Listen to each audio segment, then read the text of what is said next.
Unmasking Autism by... Devon Price. And when you've read the book, I really dislike this book. I've learned a good few things about autism, but I thought the book is way too woke for my liking. It's exactly what you would expect from an autistic transgender author. The lack of depth, at least 75% of the book was like, this is Sandra. They find it stressful dealing with bright lights and loud sound. Sometimes Sandra will go through periods of the day where she's confused or even non-verbal. This is literally what the book was filled with. Nothing of use. No solutions apart from society needs to mould itself into something that's more accepting of the disability. Sorry, not disability. Autism is a different ability, not a disability. Didn't the author say it's a disability? Mate, they change. They change all the time. So let's pause for a moment to recognise that you picked this book, Joseph. And this is why I don't let you pick books. It was a bad song, PT. I'm not gonna lie, you picked the last one. You hated it, so. What one? Not the last one. The Ministry of Time. Yeah. So? So, what actually is autism? Autism, or autism spectrum disorder, refers to a broad range of conditions categorized by challenges with social skills, repetitive behaviors, speech, and non-verbal communication. Autism spectrum disorder is a neurological and developmental disorder that affects how people interact with others, communicate, learn, and behave.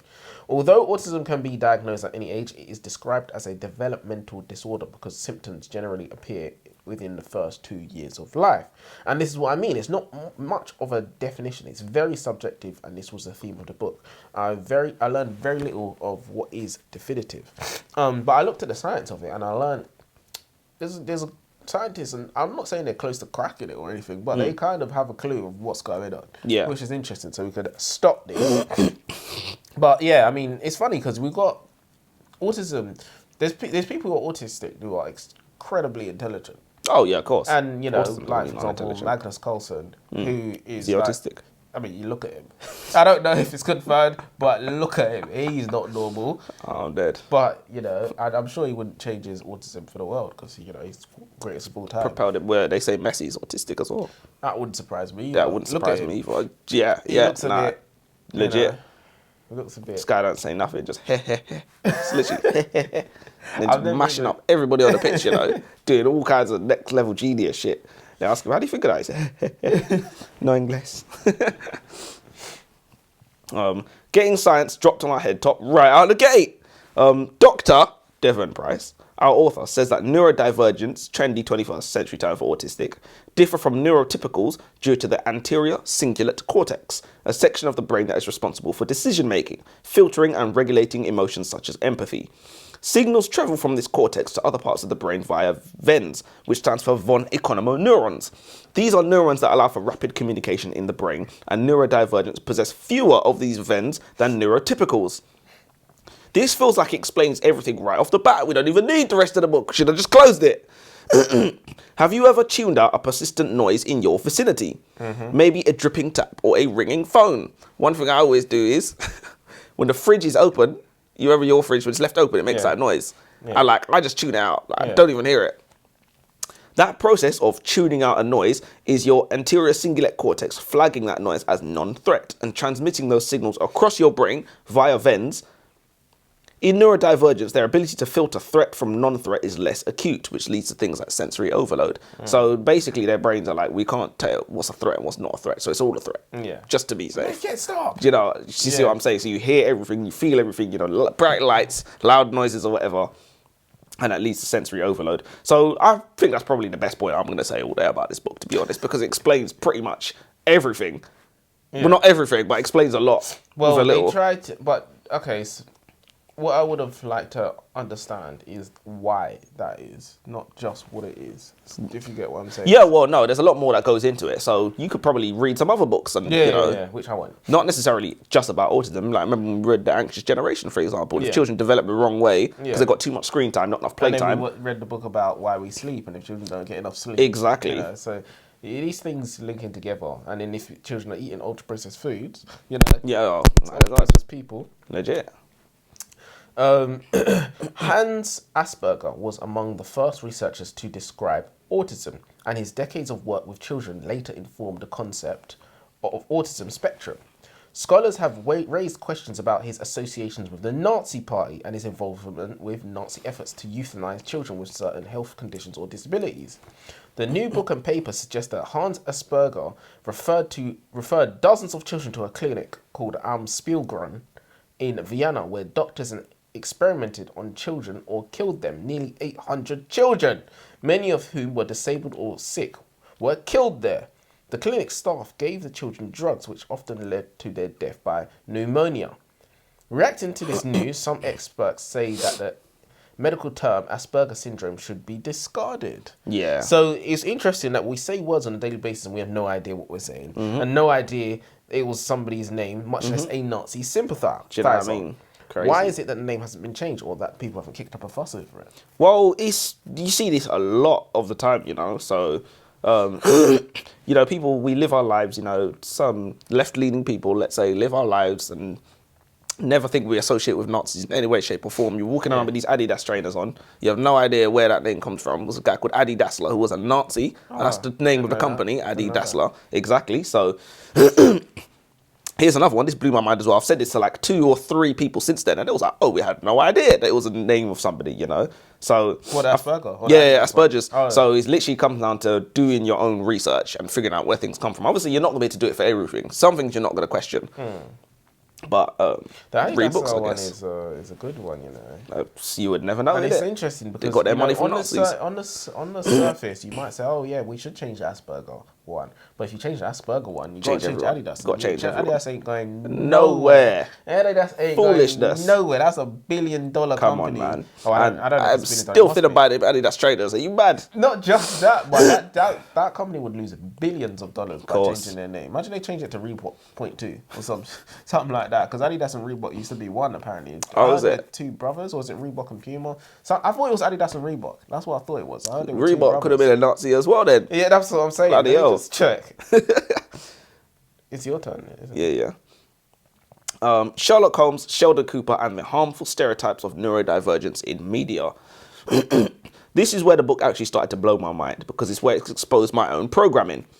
So I'm sure we've all been exposed to Hollywood's concept of a neurodivergent, the prickly white boy genius who's an arsehole to everybody that he meets. Typically, he will have some manner of savant-like skill, the superior powers of detection, in the case of BBC's Sherlock, the ability to invent anything and everything, in the case of Rick Sanchez from Rick and Morty. Yeah. A PhD in physics at a young age, like Sheldon Cooper from The Big Bang Theory. The first way in which this stereotype may cause harm is that it fails to acknowledge that autism may present in more ways than one, and it frames autism as a white boy's disease. So, you ask 9 out of 10 people to describe autism, the first thing they'll think of is white boy temper tantrum, who flaps his hands, when autism could also mean loud black kid who tells jokes, like Chris Rock, for example. Historically, it was white boys of middle and upper class wealth who had access to the resources for correct autistic diagnosis, as opposed to girls and people of colour. And in fact, Chris Rock was diagnosed with non-verbal learning disorder at 55 years of age. That's an entire lifetime that he just lived his life thinking, I'm just difficult or whatever his teacher told him. That's why he got slapped. Do you know what I mean? He got beat. Think how much different his life could have been if he had access to the correct information from a young age. So the entire way in which we perceive autism is distorted due to, you guessed it, racism. You definitely missed that when I said he got slapped. I was talking about Will Smith. Oh yeah, I know he did. He did. I thought you were saying he got slapped because he's black. Because his mother. Yeah. Well, his parents or whatever. But yeah, let's go back to the last point. It's Adidas and Puma are brothers. So that means Puma is definitely Puma's a Nazi. Jesus, we need to get them, innit? They're out here living life on the Allied side after the war's over. But what you said, it goes back to what unconscious bias. Yeah. It's, I don't know if it's classed as racism because we associate autism or Asperger's with a certain class. It's what people want to see. I mean, I think. All right. Firstly, I didn't know Rick was autistic. Did you know that? Well, I didn't. It wasn't He's apparent to me. He's definitely normal. It wasn't apparent to me that he was supposed to be autistic in the thing, but it would make sense because he was mentioned in the book by Devon Price. So it would make sense to me. So that's why I mentioned him as well. He knows what he's talking about is what I'm saying. Yeah, exactly. But what's interesting as well, before you go on to the next point, is that the fact that the resources for correct diagnosis weren't always available to blacks kind of makes sense, because that's kind of how we have the stereotypes that we have now. You know, Sheldon Cooper and that, and the white boy genius is such a prevalent stereotype, because once it gets into TV, that's like, it's in the water supply now. It's done. So yeah, and definitely, and also healthcare isn't free in America. And yeah, a lot exactly. of these TV shows originated in Hollywood. Exactly. So, you know, if you're a young black kid from the 60s or 70s, whatever, you go, Daddy, I think I'm autistic. So where you learning white man words, boy? Apparently, to even get the diagnosis is extremely difficult. It's difficult and expensive, yeah. Yeah, you got to jump through hurdles. Exactly. And they whatnot. literally said, once you have it, it's a piece of paper. Yeah, like, no one even owes you anything. No one cares about it. Oh, it's really crazy. So people just don't bother. Yeah. Research finds association between prenatal exposure to plastics and autism in boys. Higher levels of BPA, which is a plastic commonly used in food packaging, were detected in urine samples from women pregnant with boys later found to have autism. Researchers identified a biological molecular mechanism underlying this association. They were 3.5 times more likely to have autism symptoms by the age of 2 years, and 6 times more likely to have a verified autism diagnosis by age 11 than those whose mothers had lower levels of BPA during pregnancy. So, you know, so basically what they're saying is women found to have high concentrations of BPA, which are the forever plastics that are used in packaging, their children are much more likely to have autism. So there's a link there. So it's like, what do you tell your pregnant woman? Stay away from plastics. You know, it's these things that we do on a daily basis. You know, even if you try and eat healthy single ingredient foods like beef, like chicken, they're still covered in plastic, and those chemicals are still getting into your system and causing damage. There's a limit that you could do, unless you're going to become a farmer and grow your own food. And even then, I mean, you could go to the butchers and try and get butcher meat, which isn't in plastics, but then obviously you get butcher meat that's not to the same quality of the supermarket meat, because you know you get butcher meat all over the from all over the world, and whatnot. But yeah, it's so why do we go on like autism is something that's okay? What do you mean? Because we say, oh, you got autism.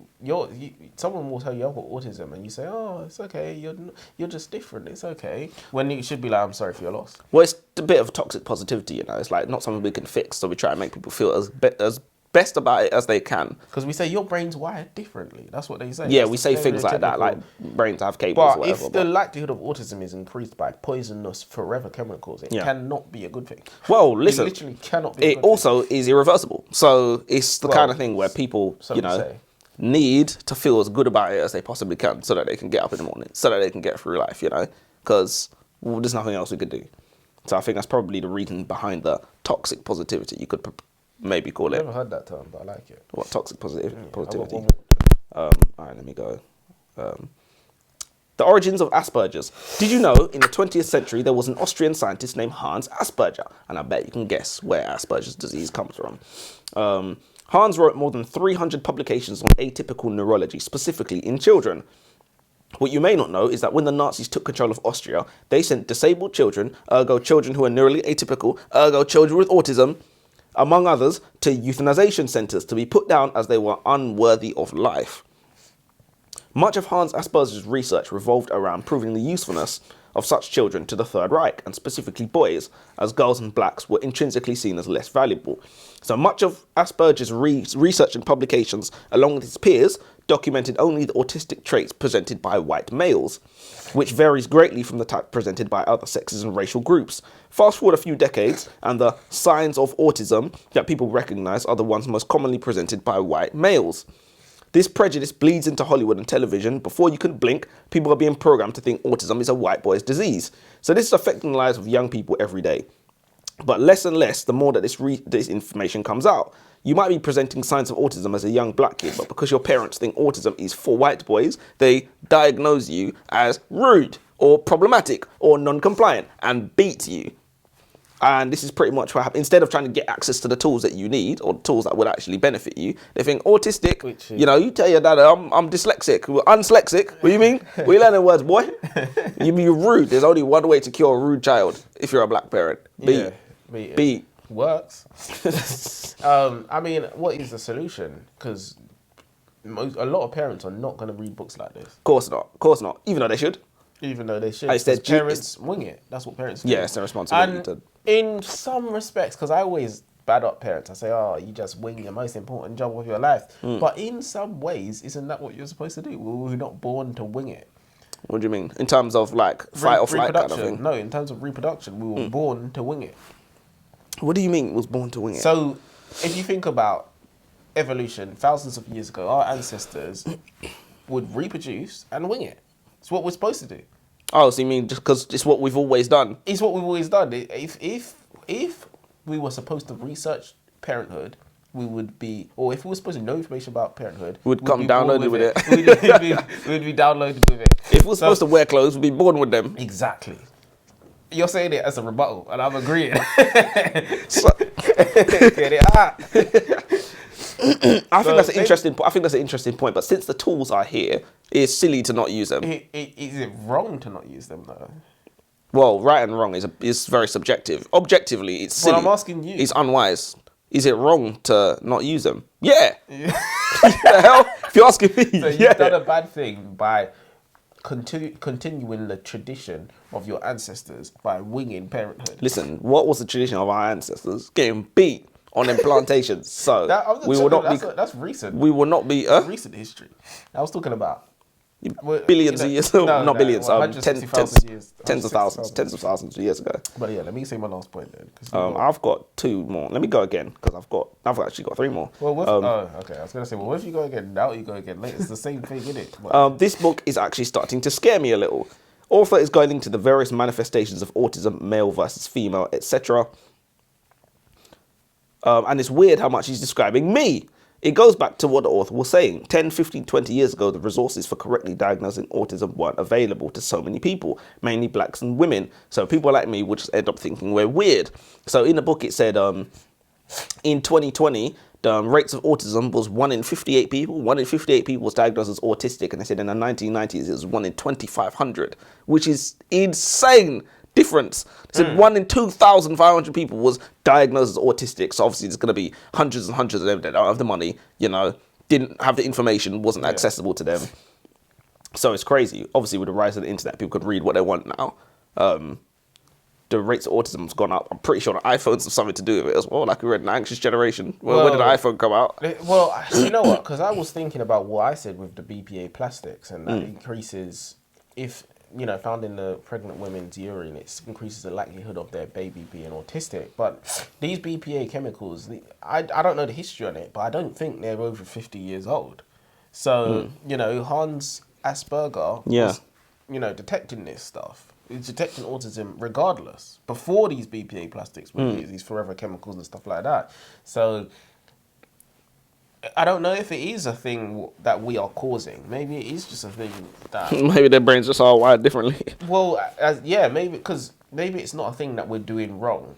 Maybe it is a case of if you expand the population to the point where there's billions of people, you're going to get defective people. Yeah, there's too many people to not. Word. Yeah, there's too many people to not. It's not going to be perfect. You're going to have... of those 8 billion, you're going to have, 1 million autistic. You're going to have 1 million... gays. I don't know what to say. You're gonna have different categories of people. Variants. We're gonna have variants. Exactly. We're gonna have variants. I think that's probably the kindest way to say it. Let me go one more time. Ladies and gents, we've got it. I believe we've caught this author bang to rights. Earlier in this book, Devon Price makes it clear that he feels that autistic people, among others, have the right to self-identify. Obviously, there is no way to please everybody because everybody's so diverse. Like you said, people's preferences are going to vary as people vary. But it's interesting that Price refers to Latinas/Latinos as Latinx or Latinx. So this is a term that I heard on Reddit. This must be a couple of months ago now, Latinx or whatever.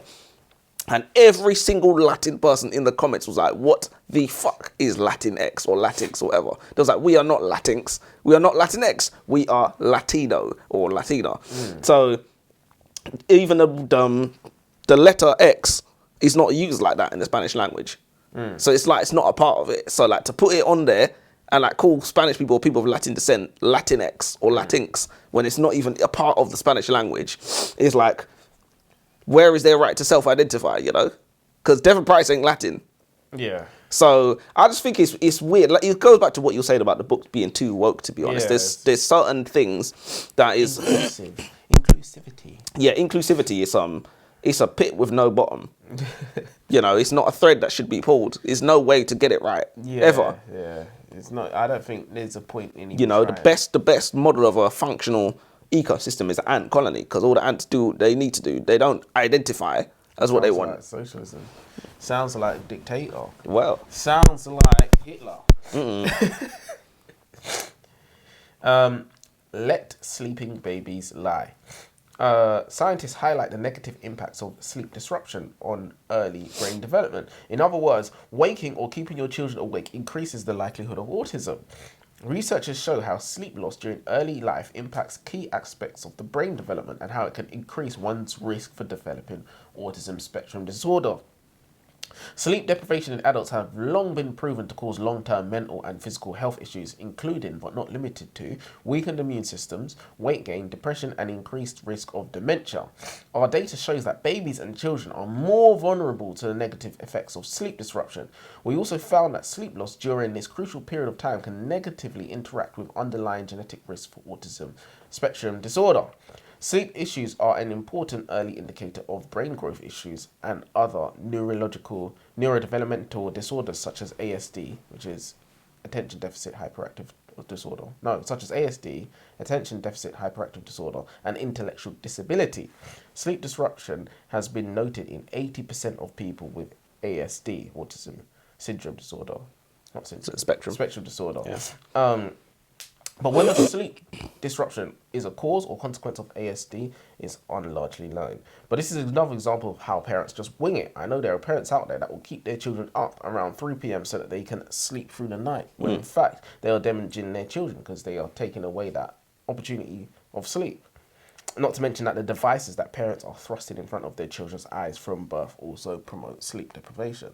So yeah, this is it's another example of how parents just wing it, which is what arguably we're supposed to do, which is what I've just said. But I don't think it's wise to do that. I don't think it's wise. Yeah, well, especially not when you find out how important sleep is. Exactly. You know, when you why we this is sleep the by. thing. This is the thing with topics like this. There is no solution. There's no solution. Yeah, there's only Creating awareness. And giving people the tools or providing the tools for people to understand why they do the things that they do. So someone who, you know, gets overstimulated all the time may just think they're just fucked up or whatever. They may have a certain perspective of themselves that may be a driving force behind the decisions that they make in their life. If they understand that it's something that affects millions and millions of people, that might make them see themselves in a different light, which would be a driving force behind their decisions. You are not alone, exactly. So it all matters. It all matters. It's not just because there's no solution. That means it doesn't matter. I've never really thought it's helpful to regard myself as any kind of autistic in any way, shape, or form, because I just feel like it's an excuse to get out of doing stuff I'm gonna have to do anyway, you know. But like the author said in the book, you know, a person is not weak. A blind person is not weak. They're just blind. And people always say. He said it's important to use the words like disabled. He was like, autism is a disability, you know. He said if someone's blind, they're not differently sighted. They're blind. Yeah. And it's like we need to remove the emotions from these words and just call things what they are, because it kind of... Well, that's funny coming from him. Yeah, 100%. But this is funny. I heard someone... Let's not get into this. But yeah. Cancel territory. It was cancel territory, definitely. Cancel territory, I knew it. I'm not doing it this early. Is that you done? Yeah, pretty much. All right, well, you can end with your quote of the day. Oh, yeah, you don't have another quote, do you? No, I don't have a quote. It's a good thing I don't, because I would have won again. We didn't vote on that. Quote of the day. Fear kills more dreams than failure ever will. Say it again. Fear kills more dreams than failure ever will. I think it's very good. I think it's good as well. I thought it was bullshit. I thought it was bullshit, and I was scanning it to see if I could detect any bullshit. Well, and I was like, no, bullshit detected. I don't know. I don't think it's bullshit. I don't know if it's true.